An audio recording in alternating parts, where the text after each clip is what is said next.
Hello guys. അപ്പോൾ നമ്മൾ ഇന്ന് എക്സ്പ്ലെയിൻ ചെയ്യാൻ പോകുന്നത് 2025 റിലീസായ വൺ ഹൈസ്കൂൾ ഹീറോസ് എന്നൊരു ആക്ഷൻ ഡ്രാമ സീരീസാണ്. മൊത്തം 8 എപ്പിസോഡുകളാണ് ഈ സീരീസിൽ വരുന്നത്. അപ്പോൾ നമുക്ക് നേരെ എക്സ്പ്ലനേഷനോട്ട് കടക്കാം. അതിനു മുമ്പ് എൻ്റെ ചാനൽ ഇതുവരെ സബ്സ്ക്രൈബ് ചെയ്തില്ലെങ്കിൽ തീർച്ചയായും സബ്സ്ക്രൈബ് ചെയ്യുക. ഈ എപ്പിസോഡിൻ്റെ തുടക്കത്തിൽ കാണിക്കുന്നത് സിയോങ് കിമ്മിൻ്റെ കഴുത്ത് ഞെരിച്ച് അവൻ്റെ ബോധം കളയും. എന്നിട്ട് അവൻ കാങ്ങിനെയും വെല്ലുവിളിക്കുന്നു. എനിക്ക് നിൻ്റെ കൂടെയും ഇതുപോലെ കളിച്ചാൽ കൊള്ളാവുന്നുണ്ട്, നീ റെഡിയാണോ എന്ന് ചോദിക്കും. കാങ്, നിങ്ങൾക്ക് ഞാൻ ചിലപ്പോൾ ഒരു കോമാളിയായിരിക്കും, പക്ഷെ നാണം കെടുന്നത് എനിക്ക് തീരെ സഹിക്കാൻ പറ്റാത്ത കാര്യമാണ്. ഇത് കേട്ട് അവരെല്ലാം ചിരിക്കും. കാങ് ഒരു ഫൈറ്റിനായി തന്നെ തയ്യാറാവും. അങ്ങനെ അവർ ഫൈറ്റ് ചെയ്യാൻ നിൽക്കുന്ന സമയത്താണ് ബോധം വന്ന കിം ചുമക്കാൻ തുടങ്ങുന്നത്. അവൻ, ഇനി എന്നെ തൊട്ടാൽ നീ ചത്തൂന്ന് വിചാരിച്ചാൽ മതി. കിം വീണ്ടും ഫൈറ്റ് ചെയ്യാൻ നിൽക്കുന്നത് കണ്ട സിയോങ് കാങ്ങിനോട് നീ കുറച്ചു നേരം ഒന്ന് വെയിറ്റ് ചെയ്യുമെന്ന് പറയും. അങ്ങനെ വീണ്ടും അവർ ഫൈറ്റ് തുടങ്ങും.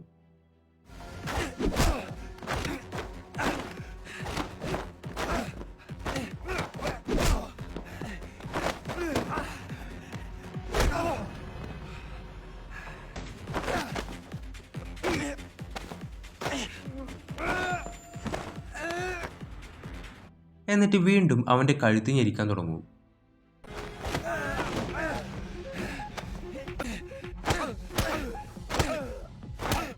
ഇതും കണ്ടുകൊണ്ട് നിൽക്കുന്ന അവൻ്റെ ടീമിലെ നാം കിമ്മിനെ അടിക്കാൻ ചെല്ലുന്ന സമയത്ത് പെട്ടെന്ന് കാങ് വന്ന് അവനെ ചവിട്ടി തെറിപ്പിക്കും. അത് കണ്ട് കിം തന്നെ ഞെട്ടും. കാങ്, ഞാൻ പറഞ്ഞില്ലേ ഇനി 2 പേരും കൂടെ ബാക്കിയുണ്ടെന്ന്, അതിലൊരുത്തനാണ് ഇവൻ, ഇവൻ്റെ കാര്യം ഞാൻ നോക്കിക്കോളാമെന്ന് പറയും. അങ്ങനെ സിയോങ്ങും കിമ്മും റെസ്റ്റ് എടുക്കും. ഇനി കാങ്ങും നാമും തമ്മിലായിരിക്കും അടി.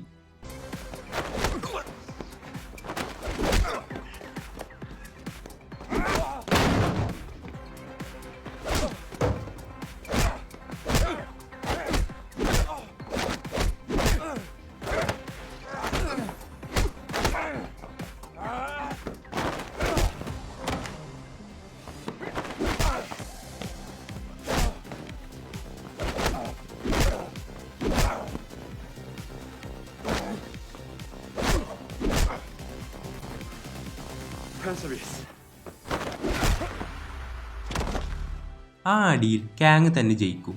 എന്നിട്ട് കാങ് സിയോങ്ങിനോട് നിന്റെ മൂക്കിൽ നിന്ന് ചോര വരുന്നതിൻ്റെ അർത്ഥം നീ തോറ്റെന്നാണ്, തോൽവി സമ്മതിച്ചേക്ക്. സിയോങ്, നിനക്കെന്നെ കിട്ടിയത് എൻ്റെ കയ്യും കാലുമൊക്കെ പഞ്ചറായ അവസ്ഥയിലായിപ്പോയി. ഏതായാലും നീ ഒന്ന് വെയിറ്റ് ചെയ്യ്, ആദ്യം ഇവൻ്റെ കൂടെയുള്ളതൊന്ന് തീർക്കട്ടെ എന്ന് പറഞ്ഞ് ഫൈറ്റ് തുടങ്ങും.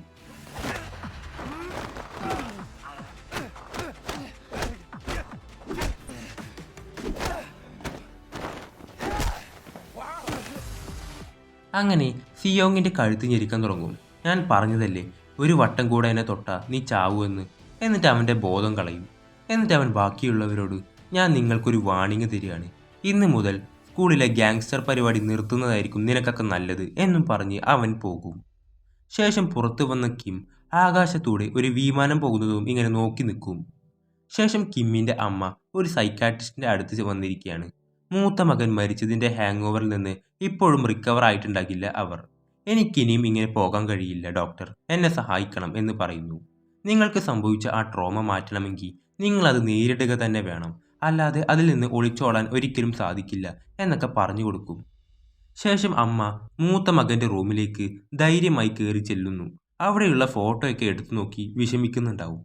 ശേഷം കാങ് ഭയങ്കര ഉഷാറിലായിരിക്കും. ഇനി അവന്മാരുടെ ഷോ ഓഫ് ഒന്നും കാണണ്ടല്ലോ, ഇപ്പോൾ നമ്മൾ ഉദ്ദേശിച്ച പോലെ കാര്യങ്ങൾ വന്നു, ഇനി ആരും നിന്നെ തൊട്ട് കളിക്കില്ല, നിനക്ക് പഠിത്തത്തിൽ ഫോക്കസും ചെയ്യാം. ശേഷം കിം ജോഗിങ് ചെയ്യുമ്പോൾ അവൻ ആ ഫൈറ്റ് ആയിരിക്കും ഓർമ്മ വരുന്നത്. അതിനനുസരിച്ച് അവൻ ട്രെയിൻ ചെയ്യാൻ നോക്കും. പെട്ടെന്നൊരു വിളി കേട്ട് നോക്കുമ്പോഴാണ് അവൻ ട്യൂഷൻ ക്ലാസ്സിലിരുന്ന് സ്വപ്നം കാണുമായിരിക്കും.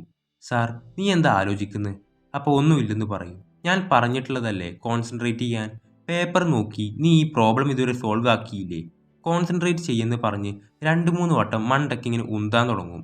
പെട്ടെന്ന് അവൻ അത് തടയും. അവൻ ആ പിടിവിടുന്നുണ്ടാവില്ല. പിന്നെ വിട്ട് ഐ ആം സോറി എന്ന് പറയും. ഇത് കണ്ട സാർ ഭയങ്കരമായി ദേഷ്യപ്പെടും അവനോട്. ഇതാണ് നിന്റെ സ്വഭാവമെങ്കിൽ എവിടെ ഇരിക്കണ്ട, വേഗം പൊക്കോ. നീ എനിക്ക് വേണ്ടിയാണോ അതോ നിനക്ക് വേണ്ടിയാണോ പഠിക്കുന്നത്? താല്പര്യമില്ലെങ്കിൽ ഇവിടുന്ന് പൊക്കോ എന്ന് പറയും. അപ്പോൾ അവൻ ശരി എന്നും പറഞ്ഞ് അവിടുന്ന് എഴുന്നേറ്റ് പോകുന്നു. പക്ഷേ സാർ അവനെ തിരിച്ചു വിളിക്കുമെങ്കിലും അവൻ അതൊന്നും മൈൻഡാക്കാണ്ട് പോകും. ശേഷം വീട്ടിലെത്തിയ അവൻ്റെ അച്ഛൻ വഴക്ക് പറയാൻ തുടങ്ങും. ക്ലാസ്സിൻ്റെ ഇടയിൽ എങ്ങനെ നിനക്ക് അവിടുന്ന് ഇറങ്ങിപ്പോരാൻ തോന്നി? എന്തിനാ അങ്ങനെ ചെയ്തതെന്ന് ചോദിക്കും. അപ്പോൾ സാറാണ് ആദ്യം എന്നോട് പുറത്തു പോകാനായി പറഞ്ഞത്. അപ്പോൾ നീ അതങ്ങ് സമ്മതിച്ച് അവിടുന്ന് പോന്നോ? ഈ സ്കൂളിലേക്ക് ട്രാൻസ്ഫർ ആയപ്പോൾ ഞാൻ നിന്നോട് പറഞ്ഞതാണ്, നീ ഒരു കുന്നിൻ്റെ അറ്റത്താണ് നിൽക്കുന്നത്, എന്ത് വേണേലും സംഭവിക്കാം. ഞാൻ സാറിനെ വിളിക്കാം, നീ നാളെ തന്നെ പോയി കണ്ട് മാപ്പ് പറയണം. ഇനി ഒരിക്കലും ഇങ്ങനെയൊന്നും സംഭവിക്കാൻ പാടില്ല, ഒരിക്കലും. ഇതൊക്കെ കേട്ടോണ്ട് പുറത്ത് അവൻ്റെ അമ്മ നിൽക്കുന്നുണ്ടാവും. ശേഷം അവനൊന്ന് ഹീലാവാൻ വേണ്ടി ആ ഹെഡ്ഫോൺ എടുത്ത് വെക്കും. എന്നിട്ട് ആ കഴുത്ത് ഞെരിക്കാൻ തുടങ്ങുന്നു. അവൻ അങ്ങനെയായിരിക്കും അവൻ്റെ വിഷമങ്ങളും ദേഷ്യവും ഒക്കെ തീർക്കുന്നത്. ആ സമയത്തായിരിക്കും കാങ് വിളിക്കുന്നത്. ശേഷം അവൻ പുറത്തേക്ക് കാങ്ങിൻ്റെ അടുത്തേക്ക് ചെല്ലും. കിം, സിയോങ്ങിൻ്റെ ഗ്യാങ് പിന്നെ വല്ലതും പറഞ്ഞോ എന്ന് ചോദിക്കുമ്പോൾ, ഏയ് ഇല്ല, അവന്മാരെ പിന്നെ കണ്ടിട്ടേ ഇല്ല, എവിടം കൊണ്ടൊന്നും തീർന്നിട്ടില്ല, നമ്മൾ തുടങ്ങിയിട്ടേ ഉള്ളൂ. നീ പറഞ്ഞല്ലോ നീ സ്കൂൾ ട്രാൻസ്ഫറായി വന്നതാണെന്ന്, നീ മുമ്പ് പഠിച്ച സ്കൂളിലെ സെക്കൻഡ് ഇയർ ബുള്ളിയാണിവൻ എന്ന് പറഞ്ഞ് ഒരു വീഡിയോ കാണിച്ചു കൊടുക്കും. എല്ലാവരും ചേർന്ന് ഒരുത്തനെ ബലമായി പിടിച്ചു വെച്ച് അവൻ്റെ വാ പൊത്തി അവൻ്റെ കാലിലേക്ക് എന്തോ ഒരു തിളച്ച ലിക്വിഡ് അവനൊഴിക്കും. ഹ്യോപ്പ് എന്നായിരിക്കും അവൻ്റെ പേര്. മൊത്തത്തിൽ ഒരു സൈക്കോ ആണിവൻ, ഒരു സാഡിസ്റ്റ്. അവൻ ബുള്ളി ചെയ്യുന്നത് പാവം കുട്ടികളെയാണ്, അതും ഒരു കാരണവുമില്ലാതെ. ഇതിനെപ്പറ്റി എന്ത് പ്രശ്നമുണ്ടായാലും അവൻ്റെ അച്ഛൻ തന്നെ എല്ലാം സോൾവ് ആക്കും. അയാൾ ഒരു മെഡിക്കൽ സ്കൂൾ പ്രൊഫസറാണ്. അതിൻ്റെ പവർ അയാൾ യൂസ് ചെയ്യും. അപ്പോൾ നീ പറഞ്ഞു വരുന്നത് എന്താണെന്ന് ചോദിക്കുമ്പോൾ, നമ്മൾ ഇതിൽ ഇടപെടണം, ഇവനെ പോലുള്ളവർക്ക് ശിക്ഷ വാങ്ങിക്കൊടുക്കണ്ടേ. ആ സമയത്താണ് കിമ്മിൻ്റെ അച്ഛൻ വിളിക്കുന്നത്. യാങ് പെട്ടെന്ന് മൊബൈൽ വാങ്ങി ഓഫ് ചെയ്ത് വെക്കും. നീ നിന്റെ അച്ഛൻ പറയുന്നതല്ലാതെ സ്വയമായി എന്തെങ്കിലും ചെയ്യാൻ നോക്ക്. അപ്പോൾ കിമ്മിന് ദേഷ്യം വരുന്നുണ്ടെന്ന് മനസ്സിലാക്കിയ ക്യാങ് സോറി പറഞ്ഞ് ആ മൊബൈൽ കൊടുക്കും. എന്നിട്ട് പോകാൻ നേരം ഒരുത്തൻ കിമ്മിനെ വിളിച്ച് ഒരു ഡ്രിങ്ക്സ് കൊടുത്ത് താങ്ക്സ് പറയും. അപ്പോൾ നീ ആരാന്ന് ചോദിക്കുമ്പോൾ, ഞാനും നിങ്ങളുടെ സ്കൂളിലാണ്, നീ സിയോങ്ങിനെ തല്ലിയത് കൊണ്ട് ഇപ്പോൾ എന്നെ ബുള്ളി ചെയ്യാൻ വരാറില്ല, അതുകൊണ്ട് എനിക്ക് താങ്ക്സ് പറയണമായിരുന്നു. അപ്പോൾ ക്യാങ്, ഏയ് താങ്ക്സ് ഒന്നും പറയണ്ട, അവനത് നിനക്ക് വേണ്ടിയൊന്നും ചെയ്തൊന്നുമല്ല. നമ്മുടെ സ്കൂളിലെ ചില നമ്പർ 1 സ്റ്റുഡൻസിന് മറ്റുള്ളവരെക്കുറിച്ച് ഒരു ചിന്തയും ഇല്ലാത്തവരാണ്. അവൻ ഫൈറ്റ് ചെയ്തത് അവൻ്റെ ദേഷ്യം കൊണ്ടും പക കൊണ്ടുമാണ്. അങ്ങനെ ഇതും കേട്ട് കിം അവിടുന്ന് പോകുന്നു. എന്തായാലും കൊണ്ടുവന്നതല്ലേ, ഇങ്ങ് തായോന്ന് പറഞ്ഞ് ക്യാങ് അത് വാങ്ങും. ശേഷം കിമ്മും അച്ഛനും ഒരു പ്രൊഫസറിൻ്റെ പാർട്ടിയിൽ ക്ഷണം കിട്ടി വന്നതായിരിക്കും. അവിടെ ഒരുപാട് പ്രൊഫസർമാരും ഓരോ കമ്പനികളുടെ സിഇഒമാരും ഉണ്ടാവും. അവിടെ കിമ്മിനെ എല്ലാവർക്കും പരിചയപ്പെടുത്തി കൊടുക്കും. അവിടെ അച്ഛൻ്റെ ഫ്രണ്ട്സിൽ ഒരാളായ ഒരാളോട് സംസാരിക്കും. ഇവനെയും ഞങ്ങളുടെ മെഡിക്കൽ സ്കൂളിൽ ചേർക്കില്ലേ? അപ്പോൾ അവൻ്റെ അച്ഛൻ, എന്താ സംശയം, ഇവൻ്റെ ചേട്ടനും അവിടെയല്ലേ പഠിച്ചിരുന്നത്, ഇവനും അവിടെ ഉണ്ടാവും. അയാളുടെ മകനെയും ഒക്കെ പരിചയപ്പെടുത്തി കൊടുക്കും. ഹ്യോപ്പ് എന്നാണ് ഇവൻ്റെ പേര് എന്നൊക്കെ പറയും. ഇത് കേട്ട കിം ഒന്ന് ഷോക്കാവും. കാരണം ഇവനായിരിക്കും ആ വീഡിയോയിൽ കാണിച്ച ബുള്ളി. ഇവനും അത്യാവശ്യം പഠിപ്പിസ്റ്റായിരിക്കും. ഇവനൊരു AI കോമ്പറ്റീഷനിൽ ജയിച്ചിരുന്നു. അംഗവൈകല്യമുള്ള സ്റ്റുഡൻസിന് വേണ്ടിയുള്ള ആപ്പ് കണ്ടുപിടിച്ചത് കൊണ്ടാണ് ഇവൻ ജയിച്ചത്. ഈ പ്രായത്തിൽ തന്നെ എങ്ങനെയാ ഇങ്ങനെ ഒരു ഐഡിയ കിട്ടിയതെന്ന് കിമ്മിൻ്റെ അച്ഛൻ ചോദിക്കുമ്പോൾ, ഒരു ദിവസം എൻ്റെ കാലിന് പരിക്കേറ്റു. അന്ന് ഞാൻ മനസ്സിലാക്കി സ്കൂളിലുള്ള വീൽചെയർ ഫെസിലിറ്റീസ് ഒന്നും പോരാ എന്ന്. അങ്ങനെയാണ് ഈ ഐഡിയ കിട്ടിയത്. അവൻ മുയ്ത്തായും കൂടെ പഠിച്ചിട്ടുണ്ടെന്ന് അവൻ്റെ അമ്മ പറയും. അതൊരു മാർഷൽ ആർട്സ് ആയിരിക്കും. പക്ഷേ ഇവൻ്റെ ശരിക്കുള്ള സ്വഭാവം കിമ്മിനെ അറിയൂ. അവിടുന്ന് കിം അവൻ്റെ സ്കൂൾ വയലൻസും ബുള്ളിങ്ങിനെ പറ്റിയുമൊക്കെ ചോദിക്കും.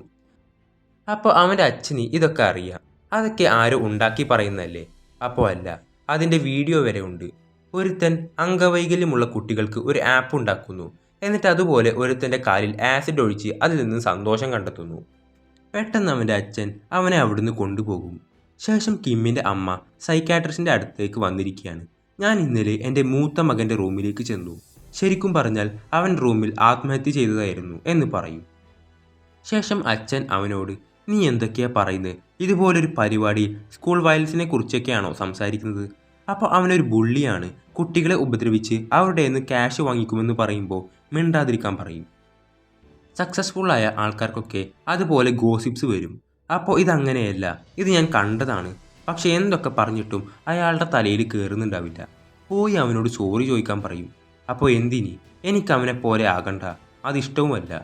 നിങ്ങൾക്ക് ഞാൻ ചേട്ടൻ ചെയ്ത പോലെ ചെയ്യണമെന്നാണോ ഇനി? അച്ഛൻ അവൻ്റെ മോതക്കൊന്ന് കൊടുക്കുന്നു. കിം സങ്കടത്തോടെ അവിടുന്ന് പോകുന്നു. ശേഷം അവൻ്റെ അമ്മ ഡോക്ടറിനോട് പറയുന്നു, അവനൊരു മാസമായി മെഡിക്കൽ സ്കൂളിൽ ചേർന്നിരുന്നു. ആ ഒരു മാസം എനിക്ക് തോന്നുന്നത് അവൻ ഒരുപാട് സിഗ്നൽ എനിക്ക് തരാൻ നോക്കി സഹായത്തിനായി, പക്ഷെ അതൊന്നും ഞാൻ ശ്രദ്ധിച്ചിരുന്നില്ല. ശേഷം കിം കാങ്ങിനെ കാണാനായി മഴയും കൊണ്ട് അവൻ്റെ അടുത്തേക്ക് ചെല്ലും.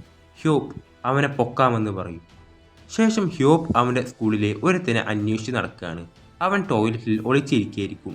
ഞാൻ കൊല്ലുന്നതിന് മുമ്പ് ഈ ഡോറ് തുറന്നോന്ന് പറയും. എൻ്റെ മൂഡ് തീരെ ശരിയല്ല. അപ്പോൾ അവൻ ഡോറ് തുറക്കും. എന്നിട്ട് ചുമ്മാ അടിക്കാൻ തുടങ്ങും. ഇനി സ്കൂൾ വിട്ട് കാണാമെന്ന് പറഞ്ഞ് അവൻ പോകും. ശേഷം ഇതൊക്കെ സഹിക്കാൻ പറ്റാത്തതുകൊണ്ട് അവൻ സൂയിസൈഡ് ചെയ്യാൻ പോകുമ്പോൾ പെട്ടെന്ന് സ്ലിപ്പായി പിന്നിലേക്ക് തന്നെ വീഴും. എന്ത് ചെയ്യണമെന്ന് അറിയാതെ കരയായിരിക്കും അവൻ.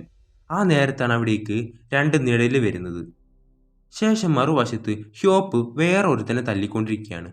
അവിടേക്ക് മാസ്കും വെച്ച് 2 വരും. ഇവിടെ ആരാടാ ഈ ഷോപ്പ് എന്ന് ചോദിച്ചുകൊണ്ടാണ് വരുന്നത്. ഓ, അവനാണ് ദോ നിൽക്കുന്നത്. അങ്ങനെ അവരുടെ ഈ വരവും കാണിച്ചുകൊണ്ടാണ് ഈ എപ്പിസോഡ് അവസാനിക്കുന്നത്.